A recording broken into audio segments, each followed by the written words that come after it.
une journée consacrée au débat sur les conséquences de la transition démographique sur le marché du travail. Un sujet qui me préoccupe depuis longtemps et sur lequel depuis longtemps j'ai le plaisir d'échanger et d'apprendre d'ailleurs des propositions du cercle de réflexion Landois. Nos sociétés changent, vous le savez comme moi, vous le savez presque mieux que moi. Nous vivons plus longtemps, c'est une dimension structurelle des évolutions récentes et nous devenons parents de plus en plus tard dans la vie.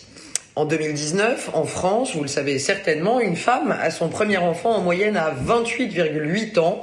Ce chiffre dépasse même 30 ans à Paris, région parisienne. Sachez que c'était à peu près 24 ans à la fin des années 60 et ça démontre en réalité les mutations importantes et l'évolution du rapport à la natalité, notamment dans les métropoles. Si nous y ajoutons, comme vous le savez, un taux de fécondité qui est en baisse drastique depuis des années, nous avons en réalité la recette d'une pyramide des âges qui est passée en 40 ans d'une forme pyramidale à celle d'un cylindre. Les conséquences, elles sont nombreuses et pour certaines, elles ne sont pas encore visibles, mais elles seront majeures.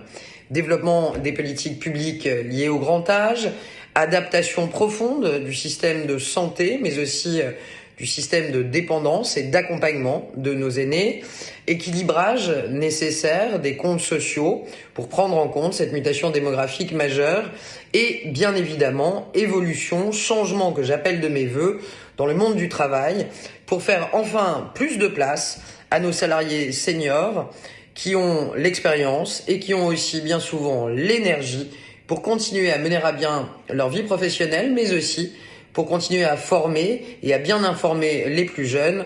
Rien n'est plus précieux qu'une expérience réelle, tangible, vécue en entreprise.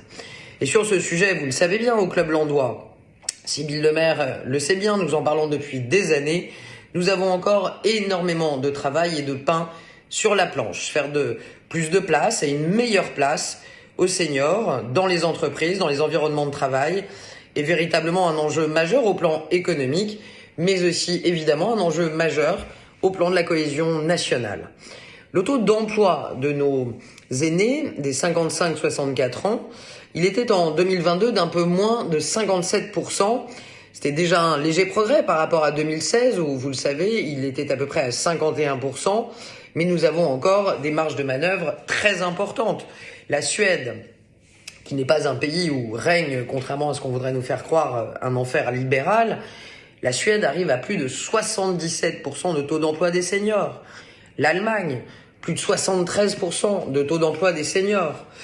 Et ce différentiel de 20 points que nous constatons entre notre économie et ces économies d'Europe du Nord ou de l'économie allemande constitue, à mon sens, un gâchis pour aller vite. Une perte importante, d'abord de savoir-faire, d'expérience, d'expertise pour notre économie, mais aussi une perte majeure en matière de finances publiques et de recettes pour nos systèmes de protection sociale.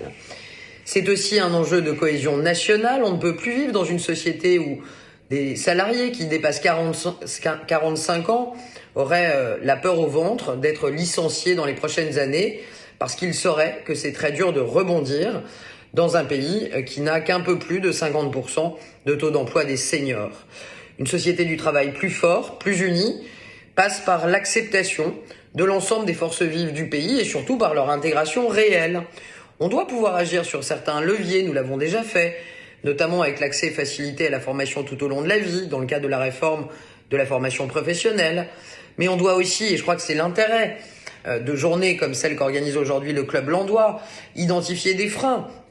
Aujourd'hui, qu'est-ce qui empêche qu'on embauche plus de seniors et comment faire en sorte, en termes de ressorts, en termes de leviers, qu'on puisse en embaucher plus.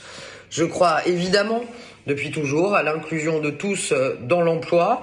Je serai donc, comme toujours, très attentive à vos débats. Je vous souhaite une réflexion riche, mais ça, je ne suis pas inquiète pour avoir le plaisir de vous connaître. Je veux aussi remercier les nombreuses entreprises qui sont encore à vos côtés aujourd'hui et qui sont très engagées. Je n'ai pas oublié la charte que nous avions signée ensemble en faveur de la seniorité dans l'entreprise. Je n'ai pas oublié, mais je n'ai pas non plus changé. Je maintiens, puisque je m'intéresse toujours à la directive CSRD et à l'extra-financier, qu'il serait de bon aloi de travailler ensemble main dans la main, et donc la porte est ouverte. Je souhaiterais que nous travaillions ensemble sur un indice de la seniorité en entreprise et que nous puissions aussi promouvoir cette dimension dans l'application de la directive CSRD et dans la doctrine, je dirais, de performance extra-financière de la France. Je terminerai avec une note plus personnelle, même si j'ai un peu dépassé les 5 minutes. D'abord vous dire que je crois profondément en tant que femme politique et bien sûr en tant que femme politique engagée, sachez que je crois profondément à tout ce que peuvent nous apporter les seniors au plan économique. J'ai l'honneur d'être la fille mais aussi la petite fille de femmes qui ont travaillé respectivement jusqu'à plus de 70 ans, 74 ans pour ma grand-mère et 78 ans pour ma maman. J'ai donc pu voir à quel point on pouvait s'épanouir aussi personnellement et notamment en tant que femme dans son travail, dans son équilibre professionnel. Et je crois que c'est véritablement un enjeu de société. J'ai grandi avec ces modèles et vous me trouverez toujours à vos côtés pour continuer à porter ce sujet.